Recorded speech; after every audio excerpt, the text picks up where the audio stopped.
Hello అందరికీ welcome to our channel. ఈ year ఏంట్రా బాబు అసలు అలా ఉందేంటి? మొన్న ఫ్లైట్ యాక్సిడెంట్ 100 మంది చచ్చిపోయారు. మళ్ళీ హాస్టల్లో పిల్లగాళ్ళు కూడా చనిపోయారు. నిన్న ఫార్మసీ కంపెనీ రియాక్టర్ పేలి 47 మందే దొరికారంట. ఇంకా చాలామంది ఉన్నారంట, వెతుకుతున్నారంట. అసలు ఇంత దరిద్రంగా ఉందేంటి ఇయర్ అసలు? వామ్మో, ఇంకా 6 మంత్స్ ఉంది ఇయర్. అసలు ఏం జరుగుతుందో అని భయంగా ఉంది. మా హస్బెండ్ కూడా ఫార్మసీలోనే చేసేది. అసలు చాలా భయం వేస్తుంది డ్యూటీ పోతుంటేనే.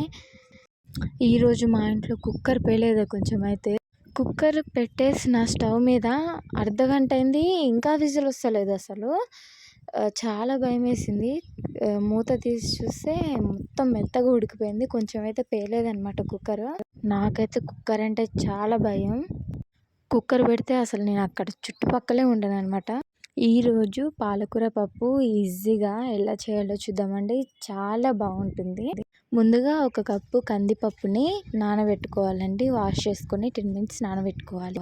10 మినిట్స్ నానిన తర్వాత పాలకూర వేసి, కట్ చేసుకున్న పాలకూర, టమాటో ముక్కలు, పసుపు, ఉప్పు వేసి ఒకసారి మంచిగా కలుపుకొని మూత పెట్టుకో 4 విజిల్స్ వచ్చేదాకా ఉంచాలండి. 4 విజిల్స్ రాగానే ఒకసారి మూత తీసి కొంచెం కారం వేసుకొని మంచిగా కలుపుకోవాలి. ఇప్పుడు తాలింపు వేసుకుందాం.